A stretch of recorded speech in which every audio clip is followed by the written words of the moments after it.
welcome to today's episode of the Balanced Approach podcast. I'm your host, Louis Padian. I hope that you're doing well and are enjoying the podcast and the topics we've covered so far. These podcasts are released every Monday, Wednesday and Friday, so be sure to subscribe wherever you are listening to be kept up to date. Today, we are going to be discussing a really common supplement that you've probably heard of called Whey Protein, and hopefully by the end of this you'll understand a lot more around it and also be able to decide whether it's for you or not. But we'll start with very basics of what actually is whey protein. Some people think it's a steroid, some people think it's just a sports supplement for athletes that only athletes need or bodybuilders need, and some people think it's just a waste of time and money. But if we actually have to look at what whey protein is, it's a very protein-rich byproduct of the cheese-making process. So it's actually probably a lot more normal or easily accessible than you think. And when you get yogurt, for example, and you see the liquid on top of a yogurt, that is actually whey protein. And while some people might call it a supplement, and it's commonly called a supplement, I tend to see it as probably more towards a high protein food, such as your meats, dairies, fish, eggs, legumes, all those types of things. But as the name suggests, whey protein is a really, really high quality, really high quantity of protein per serving. And we'll discuss some of the nuance around that in a second. But as we've said in previous episodes, protein is fantastic for you, and we'll touch on that now. So what are the benefits? Protein helps support healthy bones, healthy hair, and important for muscle gain. This might not be new information for a lot of people, but if you've not listened to the previous episodes, then it's definitely a really important thing of our overall diet, and is one of the most satiating. So when we have a look at a meal, protein, fats and carbs, foods that are higher in protein tend to sort of satisfy us a bit more. And that's why it can be really useful in things like managing your weight, losing weight, and if we're trying to manage our calories a bit better. As I've said, protein is a really high quality or high in protein per 100 grams. So if we look at a chicken breast, for example, it's about 120, 130 grams. You're probably going to get 20 to 30 grams of protein in that chicken breast. If we take whey protein, for example, per 100 grams, it's about 70 to 80% protein, which means you're getting 70 to 80 grams per 100 grams of protein. And it's a really high quality protein as well. Now, I'm not suggesting that everyone goes out there and starts having whey protein by the 100 grams or big portions. Actually, it just means that we don't need as much to get as much as we need, which is really beneficial. But it's got lots of other benefits as well. Like I said, improved bone health, blood sugar management is another one, and it's just been really beneficial and can actually, well, it's been more expensive recently, but it's still a very affordable protein option. Now I've mentioned weight loss, and this is one of the common things that you might see, is it useful for weight loss? And actually, in my opinion, it definitely is, but protein is definitely useful in general.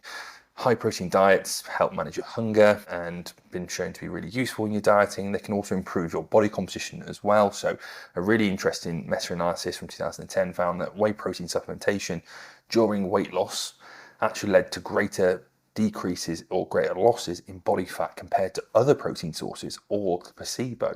So that's really interesting that actually compared to other proteins, it was shown to be better as well.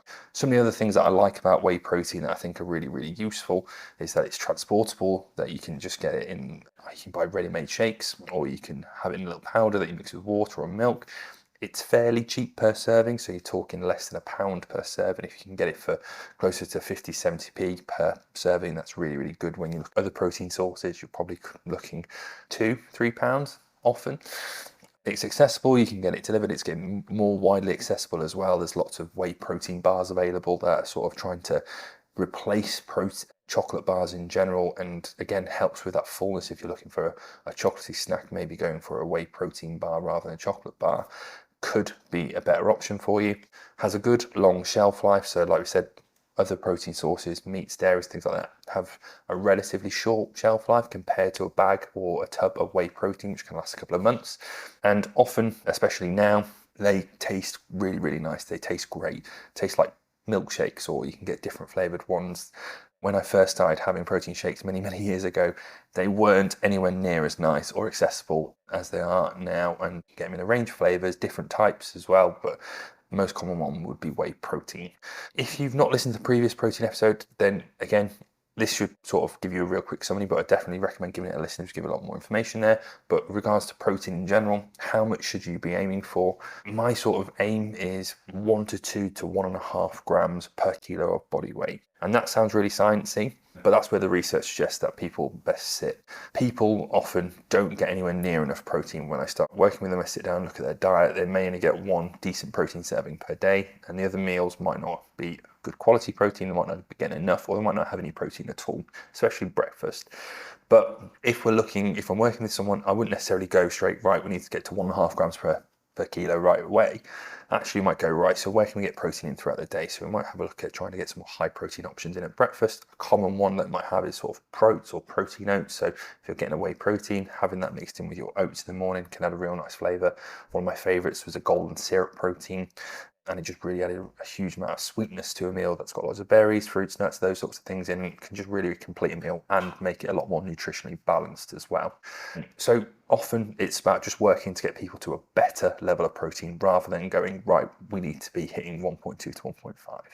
Ideally, we're looking to spread those protein servings of maybe 20 to 30, maybe up to 40 grams of actual protein per meal, between 3 to 5 servings throughout the day to try and hit that 1.2. So you might be looking at 0.3 to 0.4 across 3 or 4 servings across the day to start with, and looking at how we can get a little bit more in each day. Like I said, whey protein is just another great protein source. It would be a good thing to include in the diet alongside other protein sources, as well as other protein sources have got lots of other benefits to them as well, having other nutrients in there rather than just being a protein rich source. But there are huge benefits to including whey protein in there as well. So if I was working with someone, yes, I'd suggest potentially maybe having a look at a whey protein shake if they wanted to. Maybe have a look at some different recipes they can get in there. You can bake with it, you can put it in other foods, so you can flavour it. You can even get the fruity ones now as well, ones that's like fruit juice flavoured. But I wouldn't say just have whey protein. Obviously, more variety within the diet in regards to protein sources just expose us to different textures, tastes and flavours, but also nutritional benefits to that as well. Before we round this off, maybe there's a few things to consider. So whey protein in general, and protein in general, I should say, does not harm the liver or kidneys. That's really, really important to underline, saying that there's lots of myths and sort of conspiracy around there, and it definitely doesn't. But this is the important thing, the important caveat that people often misunderstand is that it can exacerbate pre-existing damage. So if you're someone who has liver or kidney disease or damage to your liver or kidneys, then it's worth discussing with your doctor before you start increasing your protein intake. But that's probably something that you've probably already spoken to them about before that. So it doesn't cause damage, but may exacerbate pre-existing damage. So hopefully that's given you a better overview of whey protein, whether you thought when you started listening to this episode thinking it's something that you would never consider, it's a steroid, it's something that it's only for bodybuilders or athletes. Hopefully it's opened up your eyes to the vast amount of benefits to including whey protein within your diet, the benefits to how it can be really versatile, how high quality of protein it is, and then also how to include it in there with assessing where throughout the day is best to include it alongside other protein sources throughout the day as well. So thank you very much for listening, and I'll catch up to you soon. So there you have it. Thank you very much for listening to today's episode of the Balanced Approach podcast. If you have any questions, queries, or would like to reach out to me, please do. I am at Louis Padian Nutrition, which is at LOUISPADIAN Nutrition on Instagram, Facebook, TikTok, and all other social media platforms. If you're looking for support in achieving your goals and living a healthier, happier, and more balanced life in the process, click the link below and inquire about working with me. Remember to subscribe to the Balanced Approach podcast wherever you're listening for more insightful episodes, and I look forward to speaking to you soon.